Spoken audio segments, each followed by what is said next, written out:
Hello student, myself Bhaika Patel, lecturer in Computer Department from Vallabhudhi Polytechnic. Today's my topic is select data from table. Select data from table means particular એક table બનાવ્યું છે, એની અંદર data insert કર્યા છે અને એ ડેટાને મારે જોવા છે, તો એના માટેનો કમાન્ડ હશે સિલેક્ટ ડેટા. બરાબર. તો ડેટાબેઝ મેનેજમેન્ટ સિસ્ટમ સબ્જેક્ટની અંદર નેક્સ્ટ કમાન્ડ તમારો એસક્યુએલમાં છે select data from table. Select ટેબલની ક્વેરી. સિલેક્ટ સ્ટેટમેન્ટ એ ડેટાને ફેચ કરીને ડિસ્પ્લે કરાવશે. હવે સિલેક્ટ સ્ટેટમેન્ટ જે છે એ ક્વેરી સ્ટેટમેન્ટ કહેવાશે. એ અલગ અલગ મેથડથી તમે ડેટાને ફેચ કરાવી શકો છો. એની 4 ડિફરન્ટ મેથડ્સ છે. તો એ મેથડ્સના ટોપિક પહેલાં જણાવી દઉં તમને. તો ફર્સ્ટ ટોપિક છે selected column, selected rose. First આપણે જોશું all column all rose. Means what કે બધી જ કોલમ અને બધી જ રો, કે display all row and all column. ટેબલની અંદર જેટલા પણ ડેટા છે, જેટલી પણ કોલમ છે, જેટલી પણ રોઝ છે, એ બધા જ ડેટા મને જોઈએ છે. સેકન્ડ મેથડ છે selected columns and all rows. એટલે કોઈ પર્ટિક્યુલર કોલમ્સ જોઈએ છે પણ રો બધી જ જોઈએ છે, એટલે છે સિલેક્ટેડ કોલમ. કોલમ મને સિલેક્ટેડ જોઈએ છે, 10 કોલમ છે તો એમાંથી મને ખાલી 5 જ જોઈએ છે. એન્ડ ઓલ રોઝ એટલે બધી row. Next selected row and all column. હવે મને કોલમ બધી જોઈએ છે અને રો સિલેક્ટેડ જોઈએ છે. ને lastly selected column, selected rose. હવે રો અને કોલમ બધી મને જે પ્રમાણે જોઈએ છે એ પ્રમાણે બધી જ નથી જોઈતી, કોલમ પણ અને રો પણ. ઓકે. તો હવે ફર્સ્ટ જોઈએ display all rose and all columns from table. આ સ્ટેટમેન્ટનો ઉપયોગ ટેબલમાં આવેલા બધા રેકોર્ડને ડિસ્પ્લે કરવા માટે થાય છે. એટલે બધા જ રેકોર્ડ ડિસ્પ્લે થશે આના થ્રુ. હવે એના માટેની સિન્ટેક્સ છે select star from table name ને લાસ્ટલી સેમિકોલન. હવે એના માટેની syntax select star from table name semicolon. Select એક ફિક્સ વર્ડ છે સ્ટાર. સ્ટારનો મિનિંગ શું થશે? તો ઓલ રોઝ. જ્યારે આપણને બધી જ રો જોઈતી હોય તો ઓલ સ્ટાર ફ્રોમ, બરાબર, સ્ટારનો ઉપયોગ કરો. રો નહીં પણ બધી કોલમ, બરાબર, બધી કોલમ, ઓલ કોલમ. સ્ટારનો મિનિંગ થશે ઓલ કોલમ્સ. જ્યારે ટેબલમાં બધી જ કોલમના ડેટા જોઈએ ત્યારે તમારે સ્ટારનો ઉપયોગ કરવો. હવે એક્ઝામ્પલ જોઈએ તો સ્ટાફ નામનું ટેબલ ક્રિએટ કર્યું હતું અને એમાં ડેટા ઇન્સર્ટ કર્યા હતા. આપણે પ્રેક્ટિકલી સિમ્પલ એક રેકોર્ડ ઇન્સર્ટ કર્યો હતો. હવે સપોઝ કે મેં 3-4 રેકોર્ડ ઇન્સર્ટ કરી દઉં છું અને ડેટા ફેચ કરાવું છું. સિલેક્ટ સ્ટાર ફ્રોમ, ટેબલનું નામ શું હતું? સ્ટાફ. તો select star from staff semicolon. આ રીતે તમે લખી શકો સિલેક્ટ સ્ટાર ફ્રોમ સેમિકોલન. તો આઉટપુટમાં ડિસ્પ્લે થશે સ્ટાફ આઈડી, સ્ટાફ નેમ અને સ્ટાફનો મોબાઈલ નંબર.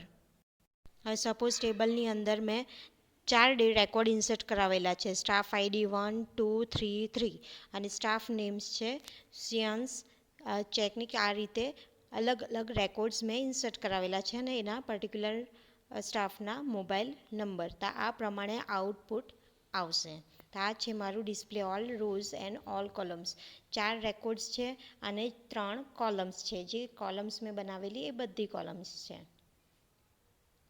હવે નેક્સ્ટ છે selected row but all columns. હવે આ સ્ટેટમેન્ટનો ઉપયોગ ટેબલમાં આવેલા બધા રેકોર્ડ જોવા માટે, પરંતુ તેમાં બધી કોલમ ડિસ્પ્લે થશે નહીં. જે કોલમ સ્પેસિફાઈ કરેલી હશે તેટલી જ કોલમ માટેનો બધો રેકોર્ડ બતાવશે. Select star from table name, આટલું કોલમ રહેશે. હવે મને સિલેક્ટેડ રો જોઈએ છે, બધી રો નથી જોઈતી. તો select star from table name એટલું તો લખવાનું રહેશે જ. ત્યારબાદ વેર કન્ડિશન. આ વેર પર્ટિક્યુલર જ્યારે કોઈ કન્ડિશન આપવાની હોય ત્યારે આપણે વેર ક્લોઝનો યુઝ કરવાનો રહેશે. વેર પછી કોઈ પર્ટિક્યુલર કન્ડિશન આપવાની અને સેમિકોલન. એક્ઝામ્પલ જોઈએ હવે વેર પછી કન્ડિશન કઈ રીતે અપાશે. તો એક્ઝામ્પલ છે select star from table name અને વેર. હવે કન્ડિશનમાં કઈ રીતે આવશે તો column name equal to value અથવા કોઈક મેથમેટિકલ કન્ડિશન આપવી હોય તો તમે એ પણ આપી શકો. હવે મારે એવા ડેટા જોઈએ છે જેનો સ્ટાફ આઈડી 101 હશે, બરાબર. મને એવી ડિટેલ જોઈએ છે, બધી જ કોલમ જોઈએ છે મને, પણ કઈ કોલમ જોઈએ છે તો જે સ્ટાફ આઈડી 101 હશે એ જ, સેમિકોલન, બરાબર. તો કઈ રીતે લખાશે? Select star from staff where staff ID equal to 1 semicolon. એ લખ્યા બાદ એન્ટર કરીશ તો 3 કોલમ આવશે. મને કોલમ તો બધી જ જોઈએ છે, ઓલ કોલમ્સ, એટલે મારી પાસે 3 કોલમ્સ છે, સ્ટાફ આઈડી, નેમ અને મોબાઈલ નંબર. પણ સિલેક્ટેડ રો જોઈએ છે. બધી રોમાંથી મને ખાલી કેવી રો જોઈએ કે જે સ્ટાફ આઈડી 1 હશે. તો આ પ્રમાણે સ્ટાફ આઈડી 1નો રેકોર્ડ્સ આવી ગયા, બરાબર. તો આ છે તમારું selected rose but all columns. Selected column all rose. હવે આ સ્ટેટમેન્ટનો ઉપયોગ ટેબલમાં આવેલા રેકોર્ડમાંથી કોઈ સ્પેસિફિક રેકોર્ડ જોઈતા હોય ત્યારે આ ક્વેરીનો ઉપયોગ થાય છે, પરંતુ અહીં કોલમ બધી ડિસ્પ્લે થશે, બરાબર.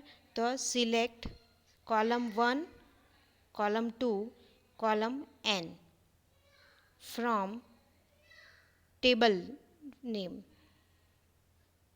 Select staff name from. હવે અહીંયા અત્યાર સુધી સિલેક્ટ પછી સ્ટાર સિમ્બોલનો યુઝ કરતા હતા. હવે સ્ટાર સિમ્બોલની જગ્યા પર ફ્રોમ. આ સિલેક્ટ અને ફ્રોમ બેની વચ્ચે કોઈ સ્પેસિફિક કોલમનું નામ યુઝ કરીશું.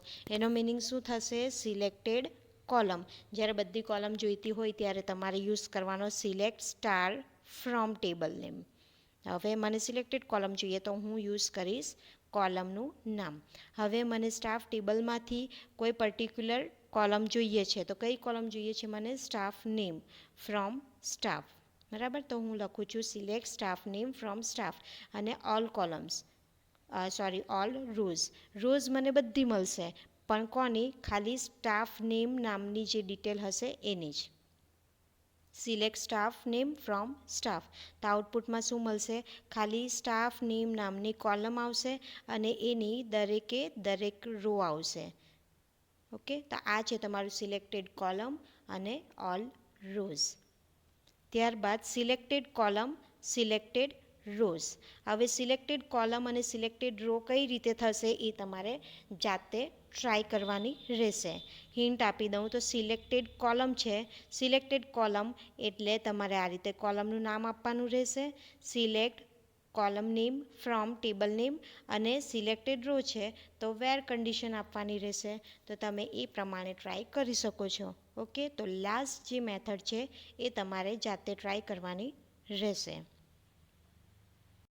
ઓકે, હોપ કે તમને ખ્યાલ આવી ગયો હશે. જેટલી પ્રેક્ટિસ કરીશો એટલું તમને આવડશે. Okay, thank you.